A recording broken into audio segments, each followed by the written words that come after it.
Jean-Marc Kabound, bonjour. Bonjour. Comment allez-vous? Je vais bien, je vais bien. Après 2 ans et demi de prison. Oui, bien sûr, je me porte bien. Vous savez, on a enduré cette situation, mais pour l'instant, je peux vous dire que je me porte bien. Est-ce que la prison vous a changé? Vous savez, pour le cas qui est le nôtre, nous avons été arrêtés injustement. Et je dirais que ce que nous avons subi allait au-delà d'une injustice. C'était carrément de la persécution. Bon, face à toute situation, il y a toujours une leçon qu'on retient. Cette prison m'a appris 2 choses. Premièrement, le pardon. J'ai appris là-bas qu'il faut pardonner. Et la deuxième chose, c'est la patience. Il faut patienter en tout temps. Parce que lorsqu'on vous condamne à 7 ans injustement, et celui qui vous fait condamner, c'est le président de la République lui-même qui exige à ce qu'on vous condamne. Donc, vous vous dites que les carottes sont cuites et que vous n'avez qu'à patienter jusqu'au jour où vous serez libre. Donc le fougueux Jean-Marc Kabound des années 2020 a changé. Nous sommes en train de grandir. Hein. Je ne suis plus le Jean-Marc de 2020. Il s'est passé 5 ans déjà. Je crois que nous sommes en train de nous battre pour atteindre cette maturité qu'il nous faut pour apporter les changements que notre peuple attend dans ce pays. Et donc, je suis en train de faire beaucoup d'efforts en fait d'atteindre cette maturité qui pourra m'aider à gouverner, à gérer bien ce pays demain. Le 1er septembre dernier, une révolte dans la prison Makala de Kinshasa a provoqué officiellement la mort de 129 détenus. Vous étiez vous-même détenu ce jour-là dans cette prison. Qu'est-ce qui s'est passé réellement ? En réalité, il n'y a pas eu 127 morts. Ce bilan est totalement faux. La vérité est qu'il y a eu près de 2000 morts. D'ailleurs, les bilans de l'administration carcérale qui est restée cachée faisaient état de 1500 morts. Mais pour nous, les prisonniers, parce que ce sont les prisonniers qui ramassaient les corps, qui les entassaient, qui les chargeaient dans des camions pour les évacuer, donc le bilan était de 2000 morts. Alors, cette situation est dramatique parce que dans une prison déjà qui avait 22 000 pensionnaires, au lieu de 1500 prévus, c'était difficile pour gérer une telle surpopulation. Mais l'événement se passe la nuit du 1er au 2, c'est-à-dire à minuit exactement. Le premier pavillon est cassé, ceux du premier pavillon vont casser les deuxièmes pavillons, ainsi de suite. Ils arrivent à casser tous les pavillons. Là, c'est de minuit à 2 heures du matin et les services de sécurité commis à la garde de la prison n'ont pas réagi. Ils ont laissé les prisonniers casser les portes des cellules et s'entasser dans la cour de la prison pour chercher à forcer maintenant le portail central afin de sortir. C'est là que les services de sécurité vont intervenir, mais cette fois-là, sans sommation, ils ont tiré dans la foule, faisant des milliers de morts. Donc ici, je dénonce et je condamne l'attentisme de nos services de sécurité. Alors que s'ils étaient intervenus à temps, ils auraient empêché les prisonniers du pavillon 7, qui étaient moins d'1 millier, à casser d'autres pavillons, faisant maintenant une grande foule qui était difficilement gérable par les services de l'ordre. En plus, ces gens n'ont pas pu tenir compte des femmes qui étaient incarcérées à Makala parce qu'ils savent bien que chaque fois qu'il y a tentative d'évasion, les prisonniers se dirigent toujours dans le pavillon des femmes pour violer. Et je vous dis que mon pavillon était juste à côté du pavillon des femmes. Nous avons vécu des choses horribles. 400 femmes ont été systématiquement violées par des milliers de prisonniers. Alors que la porte de sortie de ces pavillons donne directement à quelques mètres de là où les services de sécurité ont leur campement. Ils n'ont pas tenu compte de ça, ils ne sont pas venus intervenir. Ils ont laissé tout cela se passer et comme solution, c'était tirer dans la foule sans sommation pour faire des milliers de victimes. Et vous-même, comment avez-vous survécu ? J'ai survécu par la grâce de Dieu parce que le pavillon 8 où j'étais logé était aussi cassé, contrairement à d'autres cas d'évasion qui ont eu lieu dans les temps à Makala. Le pavillon 8, considéré comme VIP, n'a jamais fait l'objet de ce genre de choses.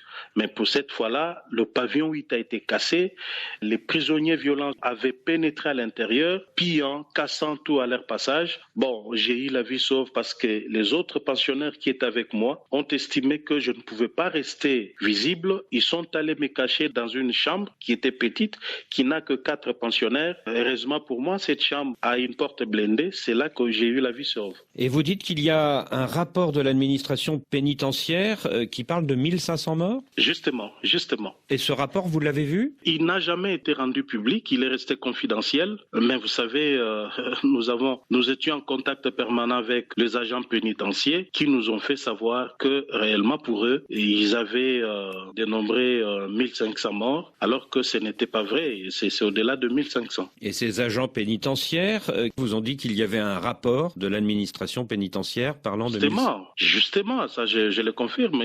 Ça ne pouvait pas manquer. L'administration pénitentiaire ne pouvait pas manquer de faire un rapport réel à ce gouvernement. Rapport qui reste secret aujourd'hui. Justement. Alors à la suite de ce drame, les autorités politiques ont promis une amélioration des conditions de vie à Makala. Est-ce que de fait, ça va mieux aujourd'hui dans cette prison centrale de Kinshasa ? Pas du tout. Vous savez, ce gouvernement est habitué à faire des déclarations pour la consommation du public, alors qu'en réalité, rien n'est fait. Je dois vous dire ici que les prisonniers de Makala sont relégués à une existence indigne d'un être humain. Et vous dites qu'il y a plusieurs morts par jour, c'est ça ? Justement, vous savez, je commence par l'année 2023 et 2024. Pour ces 2 années-là, la moyenne des décès était de 10 morts par jour. Mais il arrivait des jours où on pouvait atteindre 30 morts par jour. Vous vous rendez compte ? À cause de la surpopulation dans les cellules. Justement, oui, il y a plusieurs raisons qui justifient cela. La surpopulation, le manque de soins médicaux, la nourriture qui manque. Il y a pas mal de raisons qui font à ce que ce nombre de décès puisse en tout cas être vrai. Longtemps, Jean-Marc Kabound, vous avez été l'un des principaux compagnons de Félix Tshisekedi.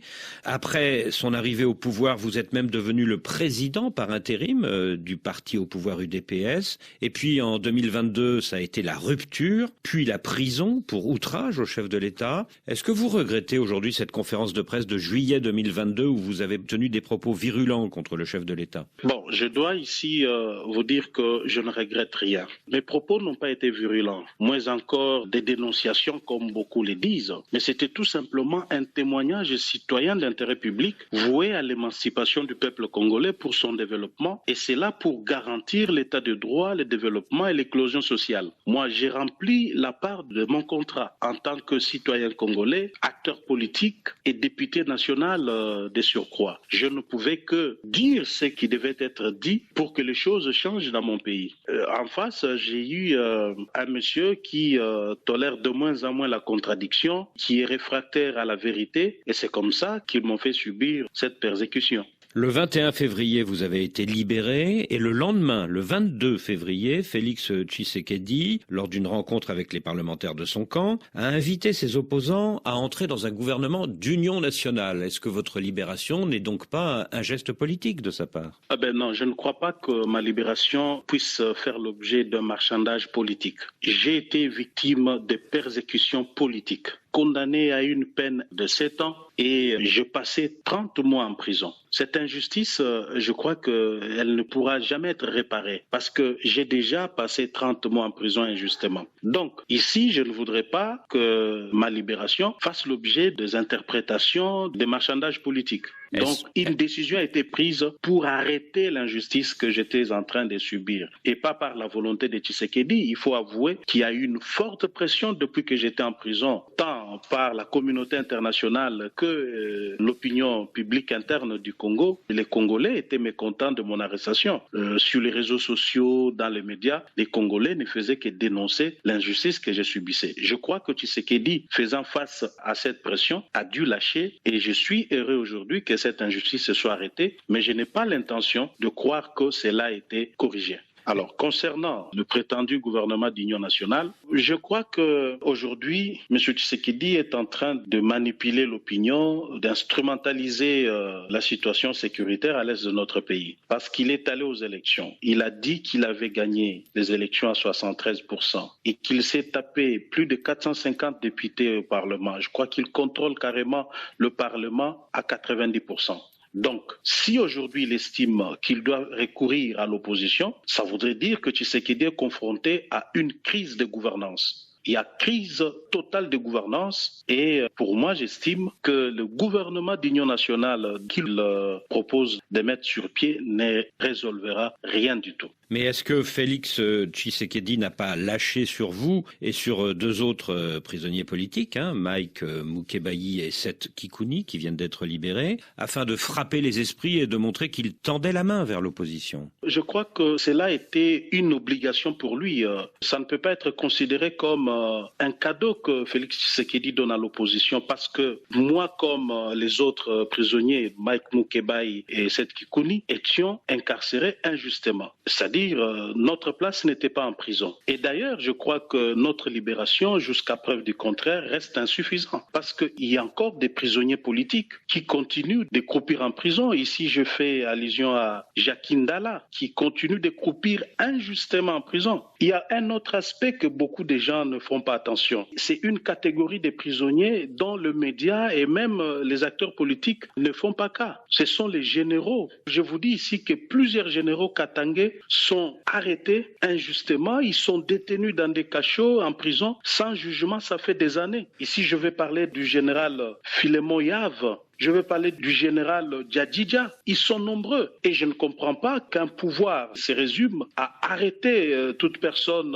sans le moindre aménagement, sans tenir compte de la loi et surtout l'enfermer sans lui donner accès à un procès équitable. Donc, le gouvernement Tshisekedi doit savoir que ma libération et la libération de deux autres ne suffit pas. Il y a d'autres prisonniers qui croupissent en prison injustement qui doivent être libérés. L'avancée du M23 dans l'est de votre pays, qu'est-ce que vous en pensez? Je crois que cette situation taraude les esprits de tous. C'est-à-dire pour tout Congolais épris de paix et de justice, l'avancée du M23 dans notre pays est inacceptable. Et ici, je tiens premièrement à compatir avec cette population de l'Est qui souffre, ça fait maintenant 30 ans, qui souffre et elle est sans défense, abandonnée à la merci du Rwanda. Mais en même temps, je vais dire ici que l'implication du Rwanda dans tout ce qui s'est fait à l'Est à travers le M23 n'est pas à démontrer. Et j'en appelle à la communauté internationale. Cette communauté doit comprendre que ce qui se passe au Congo est inacceptable et tout le monde doit demander au Rwanda de retirer ses troupes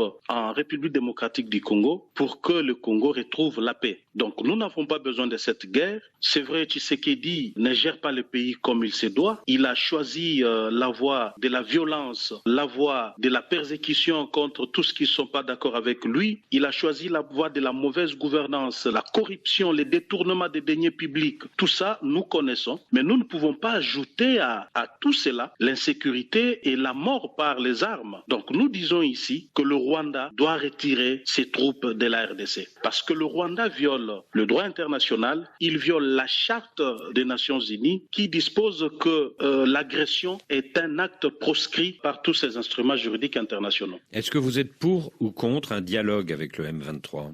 Je crois que cette question doit être débattue sans passion. Aujourd'hui, vous avez le camp Tshisekedi qui est englué dans un narratif qui ne donne pas d'issue. C'est un narratif qui, en réalité, n'explique rien. Et d'ailleurs, je crois que Tshisekedi s'est fait prisonnier de son propre narratif. À force de dire que l'M23 sont des terroristes, aujourd'hui, il ne sait plus avancer. Mais au regard de la situation telle qu'elle se présente, qui est clair que la RDC n'a pas une armée capable de faire face au M23, il est de bonne loi que nous puissions envisager une solution politique pour résoudre cette crise.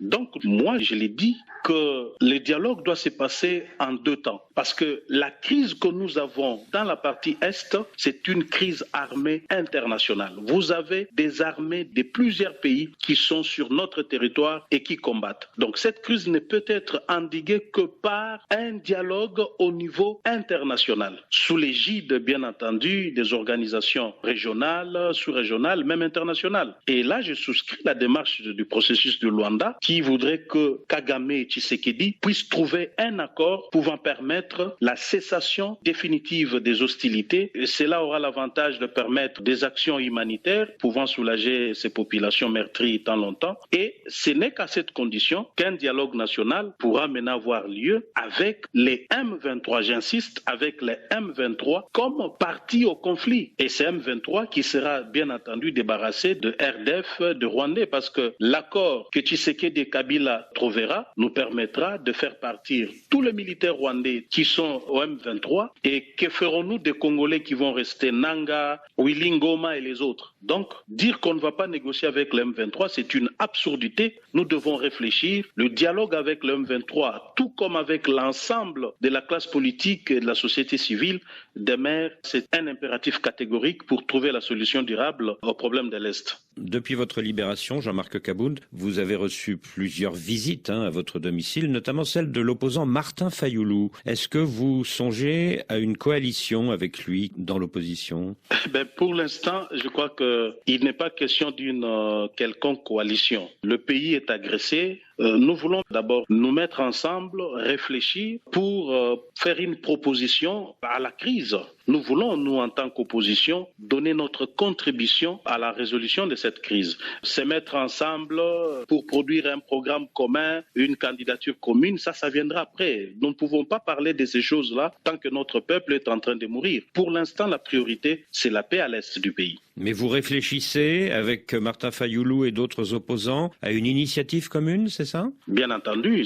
D'ailleurs, nous devons déjà réfléchir sur ça parce que le régime Tshisekedi, qui est un régime finissant, doit laisser la place de 2028 et l'opposition ne va pas refaire la même erreur qu'en 2018 où elle est allée diviser et une partie a pris le pouvoir visiblement sans programme réel, sans vision pour diriger le pays. Mais cette fois-ci, le Congo a tant souffert. Le Congo a besoin des dirigeants honnêtes, des gens qui vont accéder au pouvoir pour travailler afin de pouvoir donner le changement attendu par notre peuple. Et vous êtes en contact également avec l'ancien président Kabila? Je crois que c'est un acteur politique important de notre pays. Je ne vois pas pourquoi je ne peux pas être en contact avec lui. Mais d'ailleurs, moi, je veux même plus loin. Si demain, j'avais l'occasion d'avoir le contact de Nanga, je l'appellerai et je lui parlerai. Je lui dirai ce que je pense de ce qu'il est en train de faire. Donc, je suis là pour parler à tout le monde. Et que diriez-vous justement à Corneille Nangaa, le patron du M23? Je lui dirais tout simplement que ce qu'il est en train de faire, on l'a déjà vécu dans ce pays avec Mouzé Kabila, on connaît les conséquences. Il doit arrêter de verser le sang des Congolais et revenir vite. Il doit arrêter à travers un cessez-le-feu. Je ne sais pas ce qu'il est en train de faire là, les cessez-le-feu unilatéraux et qui finalement 2 jours après c'est lui-même qui le viole. Mais il doit décréter un cessez-le-feu et le gouvernement, je crois que dans sa position actuelle ne pourra pas s'y opposer pour accepter d'intégrer le processus du dialogue en fin d'une résolution pacifique de ces conflits. Alors vous dites que Félix Tshisekedi doit laisser la place en 2028. Qu'est-ce que vous pensez du projet de nouvelle constitution? Non, ça c'est une vaste blague. C'était une vaste blague et j'ai dit que Tshisekedi m'a déçu. C'est vrai qu'il m'avait déjà déçu. Je l'avais exprimé lors de mon point de presse du 18 juillet 2022, mais je ne pouvais pas m'attendre à cela. Changer la constitution pour briguer un 3e mandat, c'est une insulte à notre combat. C'est fouler aux pieds le combat de Etienne Tshisekedi. C'est cracher sur la mémoire de tous nos martyrs, tous ceux qui sont morts pour la démocratie, l'état de droit et l'alternance pacifique. Je crois que Tshisekedi avait perdu la tête. Je crois que cela n'est ni moins ni plus un coup d'État constitutionnel. Donc Tshisekedi a commis l'erreur. Je crois que cela restera comme une tache noire que personne n'oubliera à son passage à la tête de ce pays. Si demain, Jean-Marc Kabound, le pouvoir libère les généraux actuellement en prison et renonce à son projet de changement de constitution, est-ce que vous pourriez accepter d'entrer dans un gouvernement d'union nationale avec Alliance pour le changement? Donc j'ai dit déjà d'entrée de jeu que je ne suis ni demandeur ni preneur de ces gouvernements. Le problème n'est pas seulement celui des arrestations. J'aimerais bien que ces généraux katangais recouvrent leur liberté et tant d'autres prisonniers politiques que je venais de citer ici, mais ça c'est une manche du problème. Un autre problème restera celui de la vision. Parce que si aujourd'hui il est question que nous puissions être ensemble, cela ne doit pas être du fait de la volonté d'un individu qui veut sauver sa peau, qui veut sauver son pouvoir. Et en fin de compte, nous tous ici, nous allons accompagner quelqu'un, un individu qui est Tshisekedi. Non, cela ne pourra pas se passer ainsi. Donc la gouvernance doit être être basé sur un programme, sur une vision claire. Et je ne vois pas Tshisekedi aujourd'hui garantir cela, premièrement. Et deuxièmement, Tshisekedi n'est pas un homme de parole. Tshisekedi ne respecte pas ses engagements vis-à-vis des autres. C'est vrai qu'il peut, dans un forum, dire voilà, j'accepte, ça sera ainsi, et puis demain, tout porte à croire que Tshisekedi va se rebuffer et jeter tout dans la poubelle et se comporter comme il s'est toujours comporté. Donc pour moi, je n'ai pas de garantie que Tshisekedi pourrait changer pour être ensemble avec lui. Et je considère que cela est derrière moi. Est-ce que vous vous êtes parlé avec Félix Tshisekedi depuis le 21 février? Non, pas encore, pas encore. Mais c'est prévu, hein? Non, moi, je n'en ai pas l'intention, je ne trouve pas l'intérêt de lui parler, mais si lui le désire, je ne lui fermerai pas la porte, je lui dirai ce que je pense. Comme je vous ai dit ici que le jour que j'aurai l'occasion de parler en Nanga, je lui parlerai, je n'aurai peur de rien. Et même si Tshisekedi le désire aujourd'hui, et s'il veut me parler, je ne peux pas fermer la porte. La politique nous exige de toujours parler, échanger. Et est-ce que vous vous êtes parlé depuis le 21 février avec sa maman, Marthe Tshisekedi, avec qui vous êtes très liés depuis longtemps? Non. Depuis que j'étais arrêté jusqu'à ce jour, nous n'avons jamais parlé. Est-ce que vous serez candidat en 2028? Bien sûr. Je crois qu'après tout ce que nous avons vécu, après avoir accumulé tant d'expérience, d'opposants, d'hommes clés du pouvoir et aujourd'hui quitter le pouvoir pour ses convictions, je crois que nous avons suffisamment acquis de l'expérience et de la notoriété qui pourra nous permettre de bien gouverner, de bien gérer ces pays au fait. Donc aujourd'hui, je crois que nous présenterons notre programme, nous présenterons notre vision du Congo et c'est avec ça que nous solliciterons le suffrage de notre peuple pour nous rassurer que nous pouvons faire quelque chose pour ces pays. Je ne me vois pas aujourd'hui donner le meilleur de moi-même, changer ces pays comme je l'entends, comme ministre. Non, je crois que maintenant, moi et mon parti et tous ceux qui voudront se mettre autour de moi, nous sommes en train de préparer un programme de gouvernement qui est basé sur la vision que nous avons pour gouverner autrement demain. Oui, mais vous n'êtes pas tout seul, Jean-Marc Kabound. Il y a Moïse Katumbi, il y a Martin Fayoulou, il y a Joseph Kabila qui vient de revenir sur la scène politique avec sa tribune dans la presse sud-africaine. Oui, l'opposition congolaise a été toujours plurielle. Mais moi, j'ai toujours insisté sur un fait qui est plus important, c'est la transparence et la régularité du processus électoral. Dès lors que nous avons un processus électoral équitable, transparent, nous n'avons pas de crainte que celui qui va l'emporter va normalement diriger le pays. Donc vous êtes confiant à condition que le scrutin soit transparent. Justement. Jean-Marc Kabound, merci.